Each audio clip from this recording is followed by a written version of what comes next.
Now, we all know, Bob, that as a business, when the fight is big enough, you've worked with Don King, you've worked with De La Hoya, even Al Heyman. How do you make this happen? Al Heyman, he refuses to allow any of his fighters to get beat by a top-ranked fighter. And if Terrence fights Errol Spence, there's one winner, and that's Terrence Crawford. That's Terrence Crawford. That's Terrence Crawford. That's Terrence Crawford fights Errol Spence. There's one winner, and that's Terrence Crawford. And Al Heyman refuses to allow it. Welcome to the motherfucking relay where we're covering today's top boxing news. Okay, we'll start with this. Well, news is circulating that Bob Arum is adamantly advocating to make the Terrence Crawford versus Errol Spence unification fight, that he's proposing a 50-50 split for both guys, and that it can be a cross-network kind of deal similar to what we saw between Floyd Mayweather and Manny Pacquiao when they had their fight. And this is basically what he said he was going to do ahead of the Khan versus Crawford fight. He said, you know, if Crawford is successful, then he's going to make a proposition to the PBC. He's going to call Al Heyman. He's going to see about making the fight. This is basically what he said he was going to do. But I'll tell you the truth, that in spite of all of this, you know, news circulating, in spite of all of this, I don't think we're any closer to seeing that fight being made. I don't think we're any closer to a Terrence Crawford versus Errol Spence unification fight. And a big part of the reason is that along with this news that's breaking, there are already rumors circulating that the Sean Porter versus Errol Spence fight, unification fight, that's a done deal. That for the people over there in the PBC, the Crawford fight is not yet a priority. It's not yet a fight that they have intentions of making. And what they have opted to do is to orchestrate a fight between Errol and Sean that'll involve their two belts, further placing Terrence Crawford in that fight on the back burner. Now, how you interpret a move like that is up to you. These are just my thoughts. The Sean Porter versus Errol Spence fight is not a bad fight. Let's get that right out of the way. It's not a bad fight.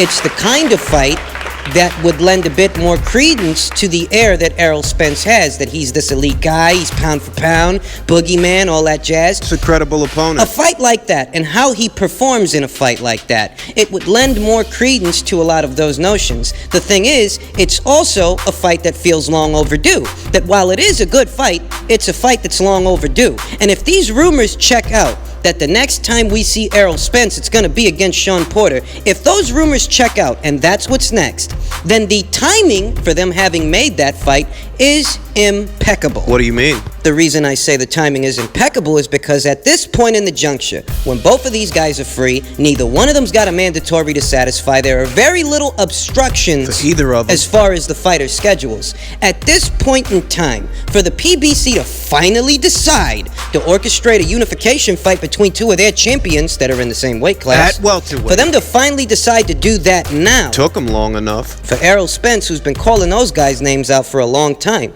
for them to do it now, it would read as the lesser of two evils, an obstruction of sorts. That yes, the Sean Porter fight, it is a good fight, it's a credible opponent, it's a credible scout. All of which is true. It still does read as a bit of an obstruction, that if you are doing this now, it might have a lot to do with putting distance between Spence and Crawford. For a little while longer. That before you allow Errol Spence, who's one of your hotter fighters in your, your stable or your banner or whatever the fuck you want to call the PBC, whatever.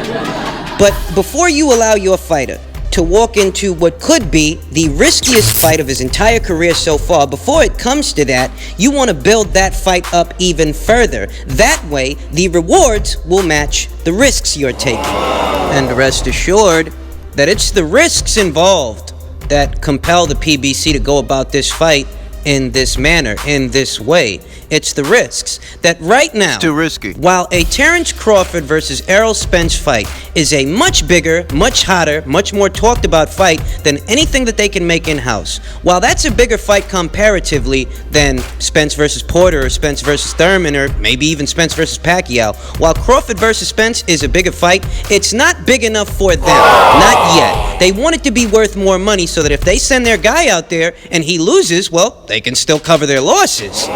They still make a huge chunk of change in the process, while simultaneously allowing Spence to become the proverbial A-side by unifying the world titles on their side of the street. Beforehand. All of this is motivated by the risks involved. that at this point in the juncture, it's not worth it.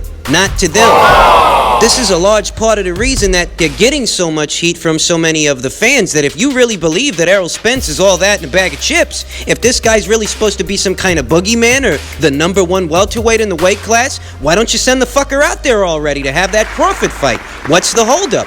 I'm telling you what's the holdup. It's the risks involved.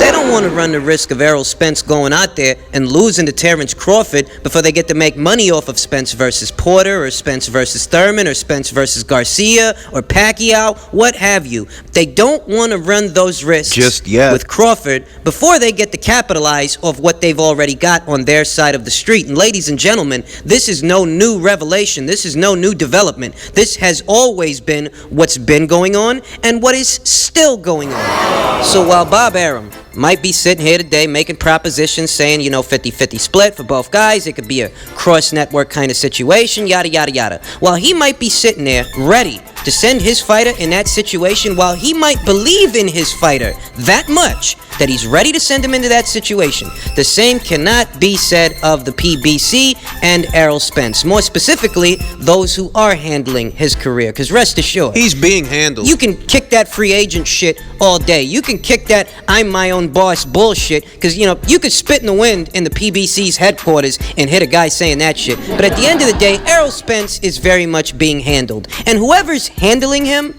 they're not ready to send him out there. Not against Terrence Crawford. And you could bet your bottom fucking dollar that the PBC's fans, their supporters, the ones who regularly argue in Errol Spence's favor, they're not going to apply any pressure on him or PBC as a banner to finally make that fight a reality. And therein lies a dilemma. That is a big problem. Because Errol Spence is not a small welterweight. He's not a guy who moved up from 140 to 147. He debuted as a 154-pound fighter. So the clock is ticking for that guy. That guy's not always going to be able to make 147. And you don't want the Crawford fight to sit on the shelf for too long, because at some point it may become too hard for Errol Spence to make 147. They're putting all these different obstructions, all these different alternatives, all these different options in front of that fight, when that's the best fight out there for him. That's the hottest fight out there. That's the legacy fight. That's the big one. Everything else should fall in the background ahead of that fight, but instead of that, what PBC has chosen to do is the exact opposite. And while they're doing this, I hope it doesn't happen, but while they're doing this, it's conceivable that if they wait too fucking long to make that fight, God forbid Errol Spence can't make welterweight anymore, and he's got to move up to 154. At which point, the narrative will have changed from, let me clean up my side of the street first, to meet me at 154. That if Terrence Crawford wants to Errol Spence fight, he got to meet him at 154. It could happen. Oh yeah, that could happen. And they'll support it. PBC's fans ain't got no motherfucking problem moving the goalposts. They do it all the time with Gervonta Davis. They do it even more times with Deontay Wilder. So trust me when I say that if by some chance Errol ends up, fight ends up on the shelf too long, Errol can't make welterweight anymore, so he decides to move up, their fans aren't going to give him any shit for that. They're not going to hold him or the PBC responsible for shelving that fight. They're just going to say, Meet him at 154. because, to be completely honest, the PBC as an organization, and those out there who choose to support that organization, they don't seem the least bit enthusiastic about that fight. They're happy talking about it and making their predictions and being critical of who Crawford is fighting. They love to do anything but advocate for the fight to be made, because that's the one thing, it seems, that they don't want. They'll sit there, say that Errol Spence is the #1 guy in the welterweight division. Same sentence, they'll criticize whoever Terrence Crawford is fighting. And what I'm wondering is, okay, if Errol Spence is the #1 guy and you're critical of Terrence Crawford's opposition, then why aren't you supporting him going after Errol Spence? I mean, that would be the logical thing to do. That if you want to see Terrence Crawford fight a killer in the welterweight division, then why not have him fight Errol Spence? Instead of advocating that they stall that fight, that the PBC put distance between Spence and Crawford and making that fight. Doesn't make a lot of fucking sense, does it? I'll tell you, the PBC's a funny organization, but their fans are even funnier than they are. Cause these guys, they act like they're employees over there at the PBC, except they're not being paid, so they're more like interns. You bump into one of these guys in the, the Facebook groups or the YouTube comments, and these guys that talk to you like they're I don't know, more concerned with the PBC's best interest as opposed to what's in the best interest of boxing. Now you may be thinking to yourself, how exactly is stalling out one of the best fights that the entire sport has to offer, how is that beneficial to a boxing fan? And how does a boxing fan even arrive at the station for that train of thought? How does that happen? And I'll tell you how. Because that's not really a boxing fan, and they're not really advocating for the boxing. What they're actually doing Pay attention. is supporting the PBC in whatever they do or don't decide to do, because they don't look at them as being a boxing outfit so much as a civil rights group. That's how they're treating the shit.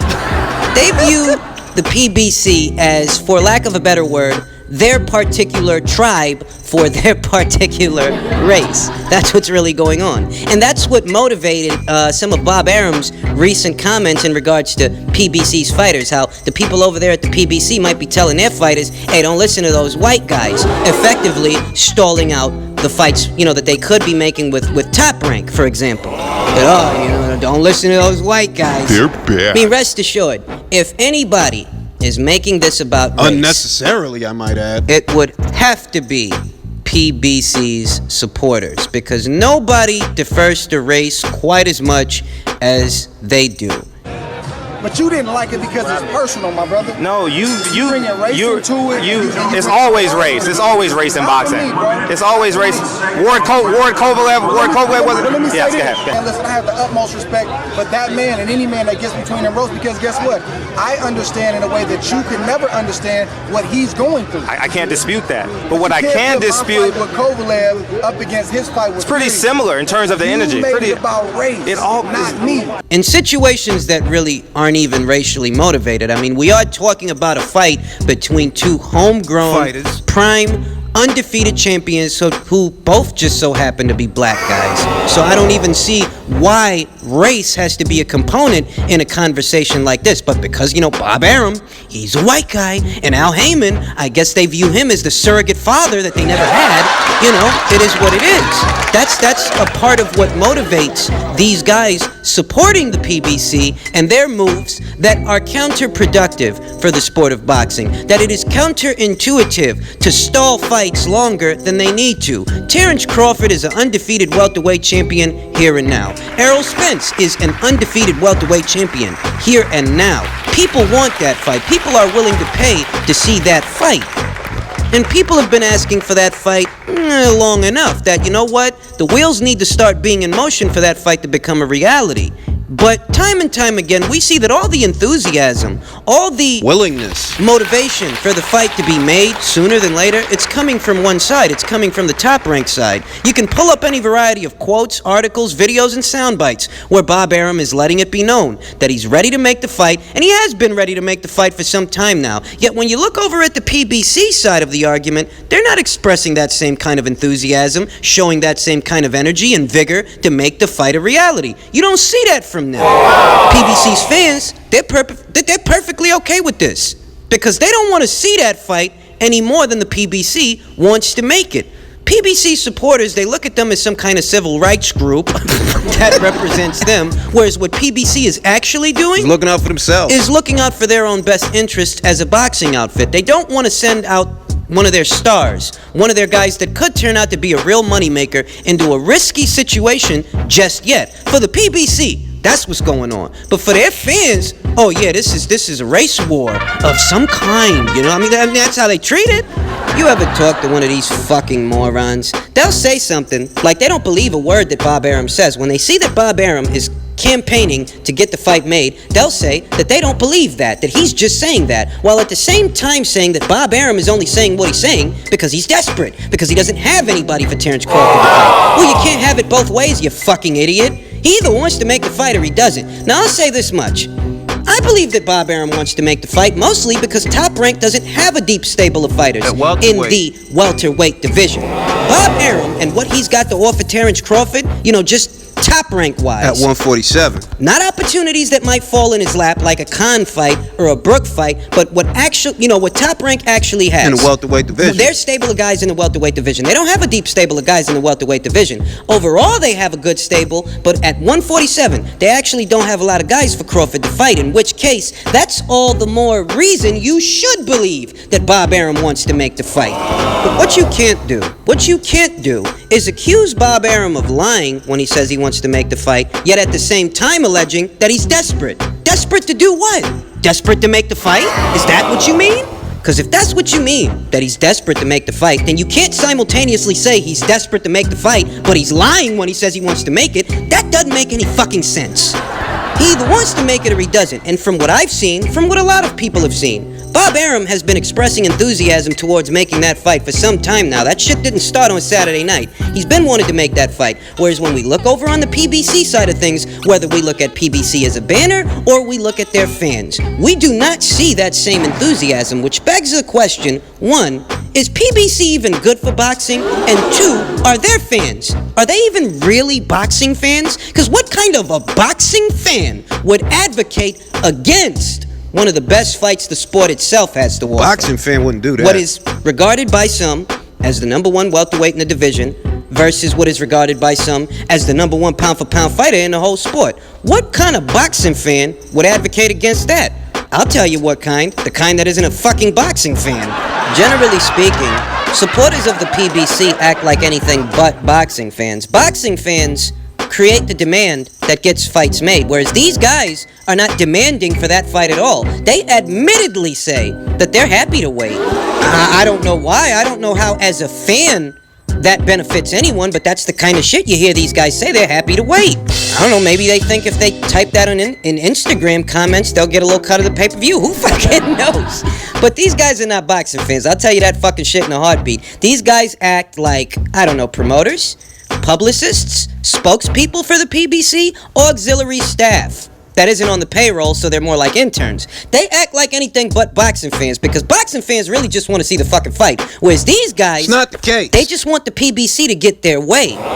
And if it comes down to PBC getting their way, hampering the sport of boxing, they're perfectly okay with that. Why? Because they're not fans of the sport of boxing. They're fans of the PBC. So in closing, this news of Bob Arum's proposition, a 50-50 split down the middle for both fighters that would see it aired as a cross-network promotion similar to what we saw in Maypac, this news is really no news at all, because we are not closer to seeing that fight getting made. It takes two to tango, and the PBC still has not brought their dance shoes. Bottom line, as with all of these kinds of situations, the PBC is stalling. The PBC is dragging their feet. So we as fans are no closer to seeing that fight get made, no matter how enthusiastic Bob Arum is to make it.